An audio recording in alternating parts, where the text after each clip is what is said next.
play in terms of security. But again, we'll continue to consult closely with partners in the region on that going forward. And you said you had a follow-up? Yeah, I just wanted to clarify that. Also, there's a concern that the Palestinian security forces might be operating within Israel itself alongside Hamas, but just wanted to clarify that. Yeah, I'm not tracking anything like that now. What is your response to UNRWA involvement in terror activity? Look, I'm not going to have anything beyond what I've said. We believe that UNRWA plays an important role in terms of providing aid to millions of Palestinians. And again, we'll continue to urge Israel to pause implementing the legislation that would potentially prevent that aid from getting to them. Thank you. I made that question in light of when I've been in the State Department about Hamas connections. So. Yeah, I appreciate it. Tony. I have one North Korea question and one domestic question. What combat capability do these North Korean troops potentially bring, since that nation hasn't been at war since the Korean War?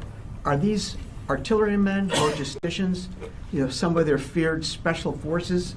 What MOS in military parlance are these troops? Yeah, thanks, Tony. I mean, this is something that we're going to continue to assess. Initial indications are that these troops will be employed in some type of infantry role. But again, what that could be remains to be seen. So we're going to continue to monitor closely. Do you have a feel for what units they've come from, though? Whether they're infantry units or these are conscripts or hardened trained soldiers? Nothing that I'm prepared to pass along from the podium today. More domestically, the Pentagon Inspector General today put out a report saying that Boeing Corporation overcharged the Air Force on C-17 parts. One, a laboratory soap dispenser, like an 8,000% markup over what they could buy at Home Depot or something like that.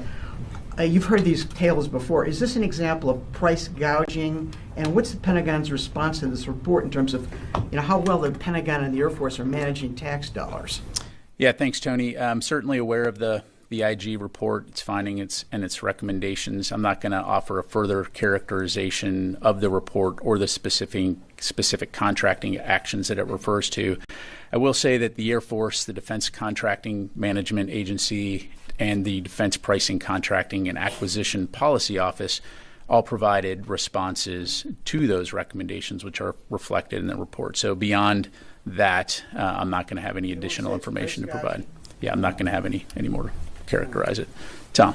Just to follow up on the UNRWA questions, when you say we'll continue to urge the government to pause implementation of the legislation, is that the Pentagon that's urging that, and how long do you want to see the pause for? And did it come up in the conversation yesterday with between Secretary Austin and Minister Gallant? Yeah, on your last question, I'm not going to have anything to provide beyond what we put out in the readout, Tom. And as I highlighted earlier, echoing the comments of our State Department colleagues, so I know this is a topic of discussion specifically between our State Department and the Israeli government. Thanks. Let me